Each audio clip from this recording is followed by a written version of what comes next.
I've been a major beneficiary of silver, of the volatility and the cyclicality of silver, and the fact that most people who speculate in silver misunderstand the nature of that market. And understanding a little bit when most people don't understand very much at all is a huge competitive advantage. Silver is described as the poor man's gold, which is to say, because of its lower unit cost, it's accessible to more people. It's sort of democratized gold. And what that means is that after the primary trend has been established higher in a precious metals bull market, established, by the way, the momentum by gold, the second half of a precious metals bull market is usually dominated by silver. It has more volatility to the upside. Why that is, I'm not exactly sure. I spent 50 years trying to figure it out. I'm just sure that it is, not exactly why it's sure. But let's look at a few reasons, and let's look at some of the things that we plan to cover in the Silver Investors Bootcamp. You go, first of all, to supply and demand, and both are very tough to understand with regards to silver. Much of the silver that's ever been mined is still supply. We take it out of a hole in the ground called a mine. We put it in a hole in the ground called a vault. So it isn't, you don't analyze supply the same way that you might oil or copper, which gets used. The other thing about supply that's really interesting is about 18% of primary silver supply comes from silver mines. The rest comes from recycling and as a consequence of byproduct from base metals mines. So to get some sense of what silver supply looks like 5 years from now, you have to have an opinion as to what the copper price is going to be, as an example, or what the gold price is going to be. So it's very difficult to understand the supply side. But one of the strangest things about the supply side is that much of the supply is hidden. A whole bunch of people who save their wealth in silver, particularly in India, Pakistan, Bangladesh, and Sri Lanka, don't particularly want the government to know about their savings. The consequence of that is that we really don't know how much above ground silver supply there is. If I might digress, going back to the days when Buffett announced that he was long silver, you may remember that the silver price went up a lot and then the silver price collapsed. And of course, all the conspiratorialists said that this was the international Jewish conspiracy and the United Nations and the Bilderbergers and all that.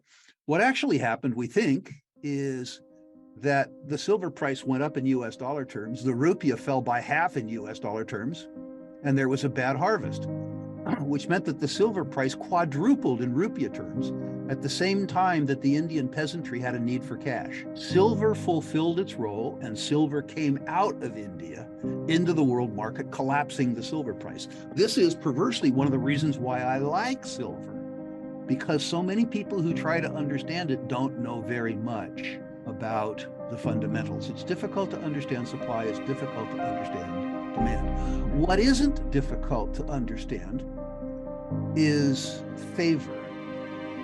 Even the people who like silver are disappointed by the lack of momentum that silver has exhibited over the last 3 or 4 years.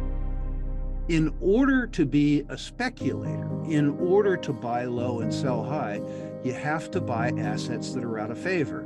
And when I look back at history, when I look at where the silver price could go and where the silver equities prices could go, I have to say there's absolutely no premium built into the silver market, which is to say that I get both the narrative and the history for free. People are excited in the last 2 weeks because the silver price is up $2. $2. If you look back at a history of the silver price going back to 1970, you'll see that $2 is an irrelevancy. The silver price can gain or lose $2 in a week simply by inhaling and exhaling. The price of silver was $1.20. And in that market, it peaked at $50. Okay, $50. Fast forward to the next silver market that I enjoyed with Quartermain and Beatty and all my sort of compatriots. The silver price had fallen to, I think it was $4. And it went from $4 to $50. Not as dramatic a bull market as the first one, but plenty good enough for me, thank you. If you look at a long-term chart of the silver price, what you see is that it rewards you infrequently, and it rewards you from bases where it has been despised. But when it rewards you extravagantly. And at age 70, well, almost, at age 70, I look forward to one more rip-roaring bull market in silver. I believe that negative real interest rates will cause us to have a rip-roaring gold market. I believe that the momentum will be established by the gold market, and I believe that the logical conclusion about that, based on history, is that towards the middle and end of that bull market, that silver will outperform gold. But the most dramatic response will, of course, be in the silver equities. The population of silver equities, including the pretenders even, the guys that have silver as a component in the name of a share certificate, but inconveniently don't have any silver. The market capitalization, the combined market capitalization of all the silver companies in the world is infinitesimal, even compared to the gold market. But my friend Doug Casey points out, when the generalist investor gets attracted to the silver narrative, happened 4 times in my life, the amount of money that flows into the silver equity can't be contained by the market caps. They go crazy. I'll give you some historical examples. My first bull market, in the 1970s bull market, little tiny penny dreadful from Spokane called Coeur d'Alene Mines, went from 10 cents to $65. Not a typo. Sadly, I was too young and dumb to own it. The next time through, however, 2 that come especially to mind because I was involved in them. Silver Standard went from 72 cents to $45. Pan American from 50 cents to something over $40. The response that you get from an intelligently run but relatively unknown silver company in a silver bull market is absolutely astonishing.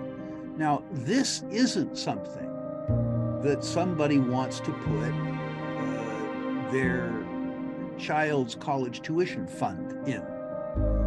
This is for the part of your portfolio where you're looking for truly outsized risks and truly outsized rewards. I happen to believe that because of the entry point right now, that the risks are, at least in a historical context, minimized. And the time that one needs to wait to be rewarded is probably short too. But nobody should be listening to this if they're afraid of volatility. And the point of the Silver Investors Bootcamp is to arm people with enough knowledge that they can outcompete other investors in this sector of the market. That's really what it's about. That's what we try to do with the Uranium Investors Bootcamp, as you'll recall. We began the bootcamp with a presentation about the fundamentals of the uranium market. That by itself was worth the tuition.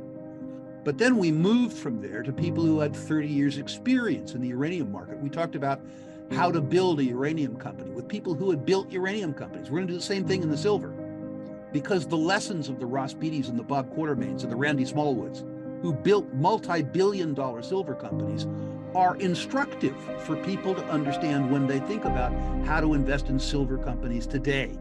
These living legends will tell you how the lessons that they learned building companies impact their actions as individual investors today. And believe me, you need to learn from them. There's a whole bunch of ways to own silver, and not every way is not right for every person. We want to teach our attendees how to construct a portfolio that's more or less optimal for them. Many people don't know how to do that. They don't understand that a portfolio needs to serve them, not serve a market. And we hope to